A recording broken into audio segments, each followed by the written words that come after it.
it's riddled with bullet holes. Sheriff Newman says whoever did this was determined to kill Hubbard. It was right here they found him slumped over the steering wheel. This is the carport he's talking about. As you can see, it's falling apart, and look up here, nails are sticking out.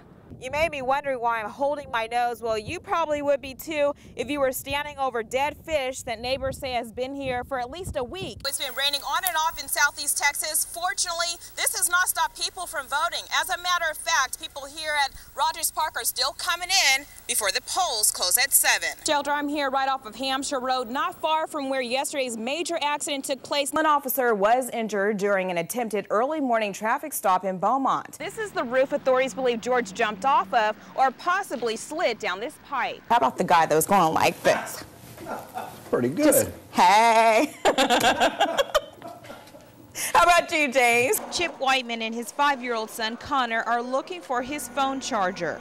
Just one of several things buried in their trailer. Storm was going on, wind blowing, raining hard.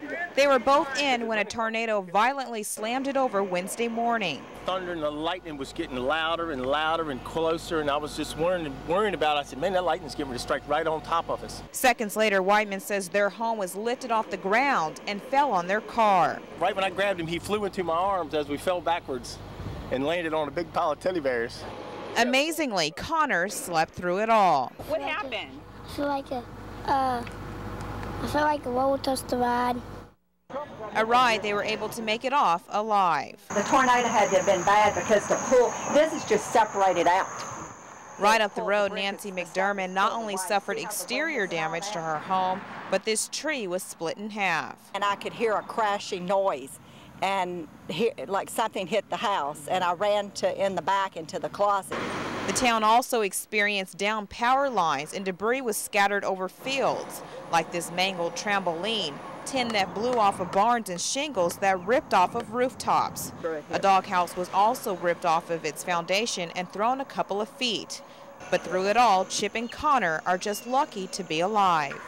It was very good to realize when it was all of a sudden it was over. Raquel, Duncan, Fox 4 News. Look closely. You're looking at dead fish dumped in a Port Arthur neighborhood. And just a couple of blocks away is what's left from a boar. Whoa! Whee! The sight of the carcasses is enough to make this nearby mother sick to her stomach. It's very irritating. We have little kids, we have a dog that he gravitates towards the smell. It's always windy here, and the smell just comes around the house, and I mean, you can smell it in your car, you can smell it from your front door.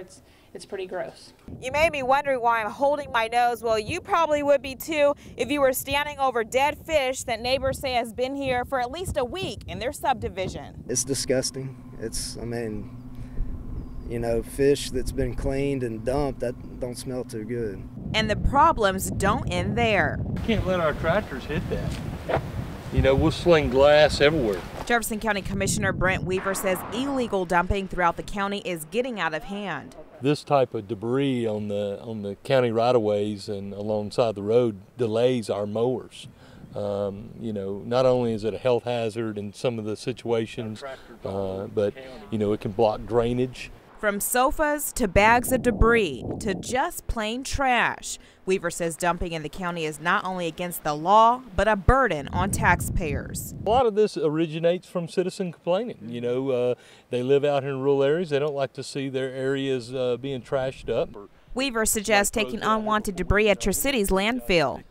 Whoa! Lori is hoping illegal dumpers take Weaver's suggestions into consideration. It kind of makes me feel a little bit unsafe. You know, if they're willing to do that, it makes me want to activate my alarm system. Raquel, Duncan, Fox 4 News. This is the first time ever in my life, and I've been here for 37 years, that I've ever seen it this dry. Jerry Copeland is talking about the wildfires burning not far from her home. You can still see the little flames, you know, in the woods, so it's kind of scary, especially with the wind blowing. The forest fire started Sunday at a gas drilling operation north of Kuntz. The same day, Jerry and her family saw the fire jump Highway 69. When it jumped the road, we were all screaming, we were scared, and so my stepdad just turned around and went the back roads.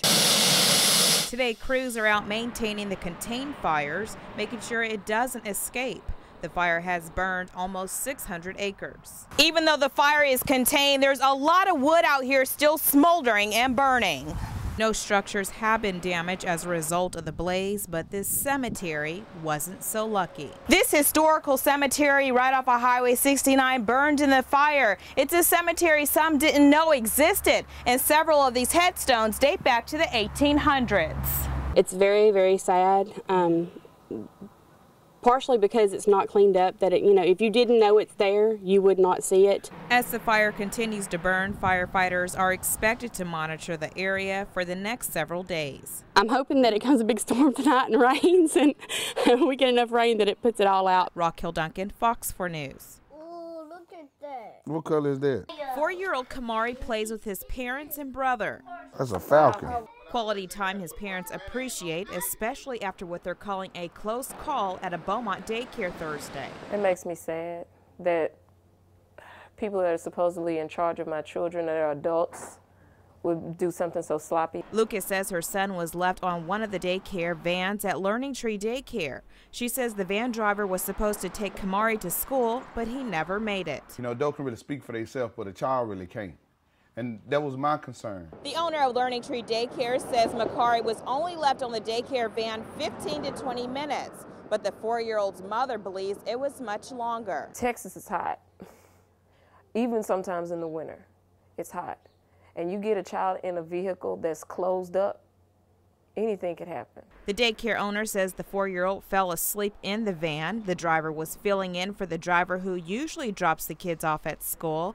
The owner admits the driver did not follow procedure by making sure all the children were off the van. The driver was fired. He could have gotten out of the van, got hit by a car.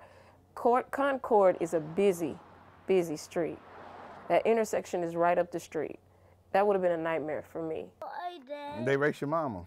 A nightmare Lucas says she's thankful she did not have to experience. Raquel, Duncan, Fox 4 News. A Beaumont Women's Holiday weekend turned tragic when a pit bull attacked the family pet. Her dog survived, but he's critically hurt, and she doesn't have the money to treat him. She also fears what happened to her dog could happen again. A tragedy for one Jasper family that perished in a plane crash on Christmas Eve. A single-engine aircraft crashed in the snow on the Wind River Mountains at about 11,500 feet. Now, the cause of the crash is under investigation. Ralph Day, his wife Doris, and their son Connor were all killed in the crash. The Days owned and operated Day Forestry Appraisal and Management in Jasper. Police say they have no leads as to who vandalized property at the Beaumont Independent School District Administration building. Surveillance video shows 2 men at Port Arthur home went up in flames early this morning. The house is located in the 5100 block of 4th Street. And speaking of fireplaces, a perfect night to cuddle up next to one. Absolutely.